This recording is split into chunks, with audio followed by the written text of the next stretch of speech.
Chairs No Waiting, episode number 287, Remembering Andy Griffith. Two Chairs No Waiting is brought to you each week by the fine folks over at weaversdepartmentstore.com. Drop by right now, if it's still 2014 when you're listening, and check out the Andy Griffith Show 2015 wall calendar. They just got it in over at Weavers, and it'll begin shipping in mid-July. So head over and get yours. It's a 16-month calendar, so don't miss out. Two Chairs No Waiting is also brought to you by donations from listeners just like you. Executive producer of 287 is fans just like you. Thank you to the Mayberry Band for the fine music, and thank you to weaversdepartmentstore.com for always bringing us some great Mayberry items. I'm your host, Alan Newsom, for Two Chairs No Waiting. It's always great to spend time with you right here in Mayberry. Now, our podcast tonight is going to be Remembering Andy Griffith. Now, Andy passed away on July the 3rd, 2012, and we covered his passing back then for 4 episodes, from episode number 196 all the way through 199. And so we really haven't had a Remembering Andy Griffith episode since then. But I want to encourage you, if you have not, to head over to twochairsnowaiting.com, and you'll see at the top left-hand corner of the show, the page there, it'll say episode listing. If you click that, it'll pull up a listing of all the different kinds of episodes you can get at imayberry.com/podcast, which is where Burke on Mayberry, Two Chairs No Waiting, and Mayberry Bible Study podcast episodes can be found.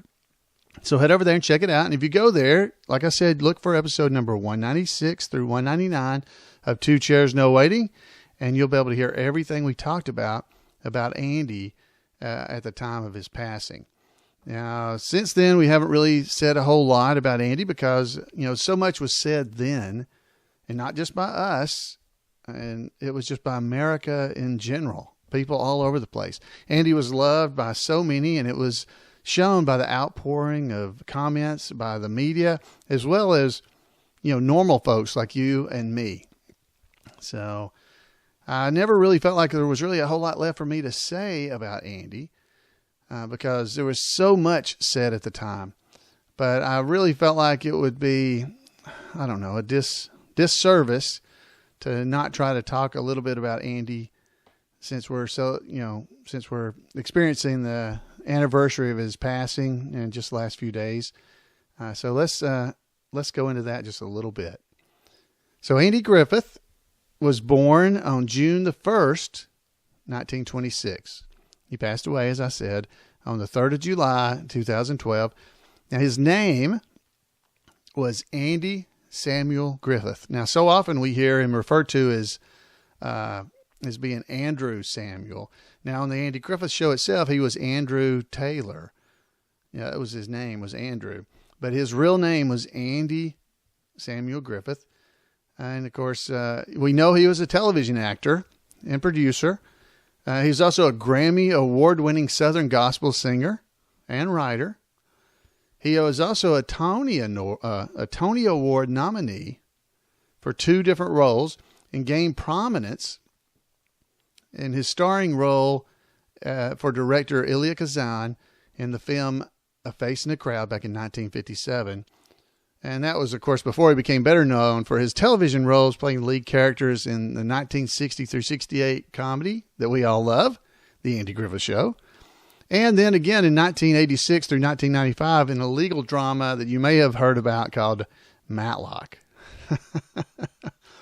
I think we're all pretty familiar with that one as well.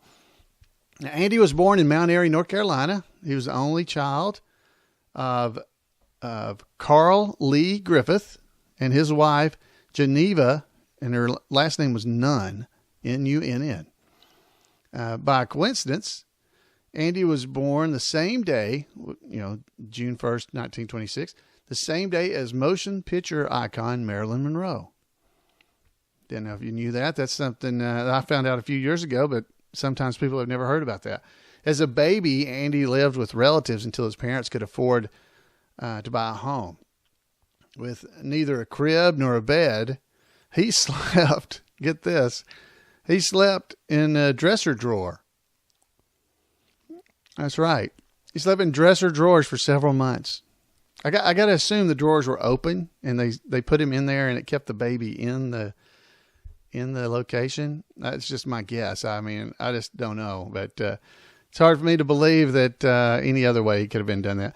Anyway, in 1929, when he was 3, his father began working as a carpenter and purchased a home in Mount Airy's blue-collar south side of Mount Airy. Andy grew up listening to music, and by the time he entered school, he was well aware that he was considered to be from the wrong side of the tracks. That's what this story is telling us. He was shy, but once he found a way to make his peers laugh, he began to come out of his shell and come into his own. As a student in Mount Airy High School, Andy cultivated an interest in the arts, and he participated in the school's drama program.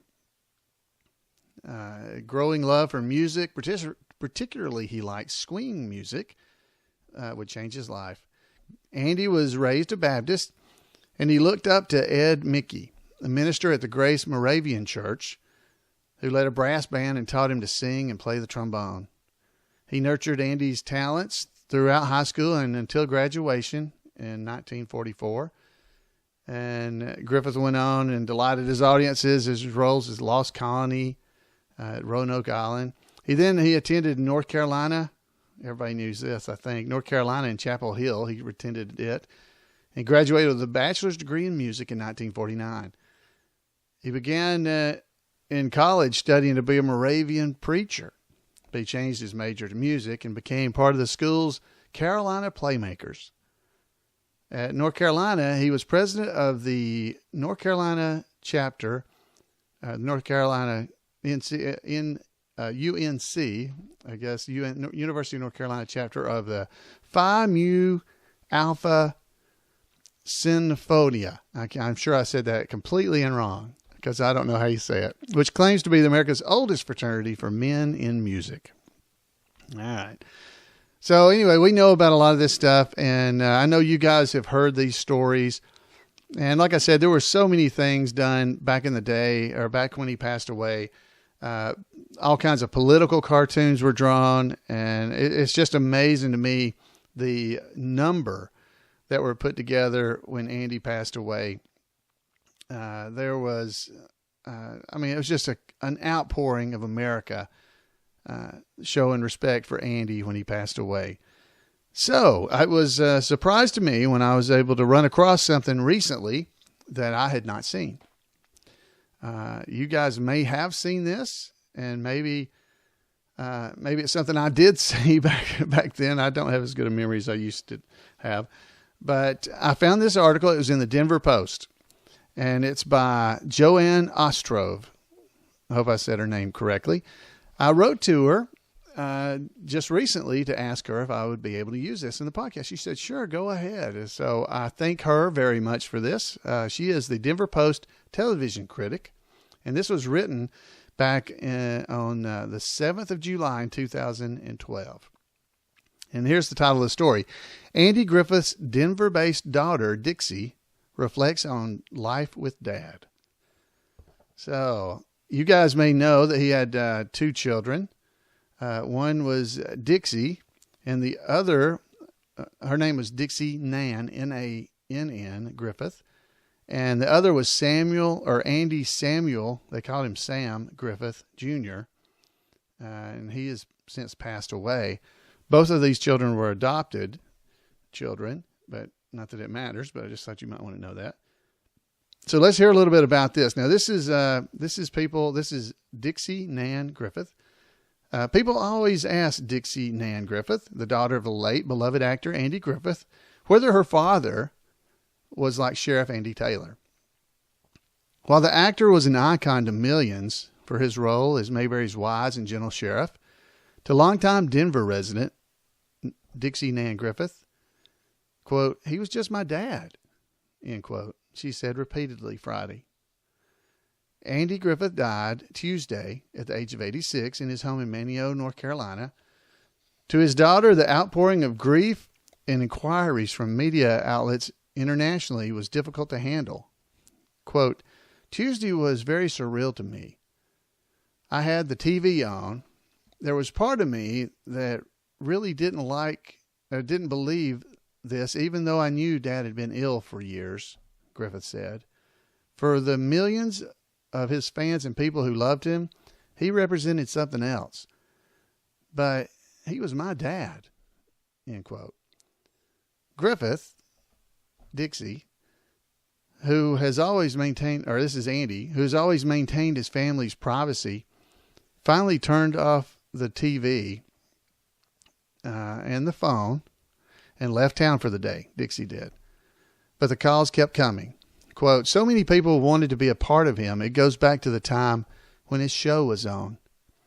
It was such a sweet show representing Americana at its best. We long for that in a way, the easier time, the gentler time. Griffith loved watching his shows, as do her 3 daughters, raised in Denver. Her favorite of her dad's movie is Waitress. She liked Waitress. She says, it was the most beautiful movie, she said. I have a copy, of course, and I'll probably watch it again soon. He was nothing like the crotchety old man he played in the film, she said. She considers the 2008 music video that Andy did with country artist Brad Paisley called Waiting on a Woman to be one of the most profound roles. It brought tears to my eyes every time I saw it. They showed it on Entertainment Tonight the other night, and it just brought up those memories, she said. I obviously have tears now just thinking about it. He won a Grammy for a gospel album at age 70. Not many people can say that. After the news of her father's death, she spoke to Jim Neighbors, known by everyone as Gomer Pyle. Quote, she says, we shared some memories and some laughs, and not many of the cast members are left. George Lindsey, who played Goober on the Andy Griffith Show, died in May of 2012. Don Knotts, unforgettable as Barney Fife, passed away in 2006. Dixie Griffith, the daughter of Andy Griffith and his first wife, Barbara Edwards, does volunteer work in Denver and is, quote, proud to support the Denver Hospice. She recalled her father as very hands-on dad and a lot of fun. Reading scripts for the Andy Griffith Show while on a blow-up raft in the pool, he'd put down the script and get in the water and put me on his shoulders and throw me. Many of her memories involve antique cars, boats, and motorcycles, weekend barbecues in California, and summers in North Carolina, where her dad lived on Roanoke Sound.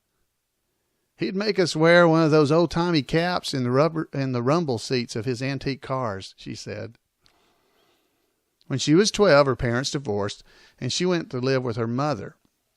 Her father has since married 2 more times. Dixie Griffith never wanted a career in show business. She doesn't remember ever being on the set with her father, which ran from 1960 to 68, but she did join the Costumers Union after high school and served as an apprentice on 2 of his TV movies. She says, I could have been on the producer's roster, but I chose not to. Same goes for growing up. I didn't want to grow up in the spotlight. Of course, this was before people hid in the bushes outside your door and there were cameras everywhere. My dad was fiercely protective of us, and I respected his privacy all my life. I have kept a very low profile, and which I still plan on doing. According to Dixie, one of her daughters recalled her grandfather Andy this way. She said, he was so cute.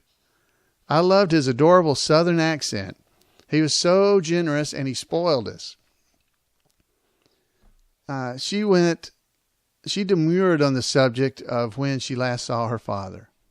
Dixie said, it's been a couple of years due to traveling and school. There's a lot involved in that. Her father was sick for years and had numerous issues, she said. He died of a heart attack following years of coronary artery disease and hypertension. And he was a very strong will to live and to enjoy life, she said. And he did enjoy his life.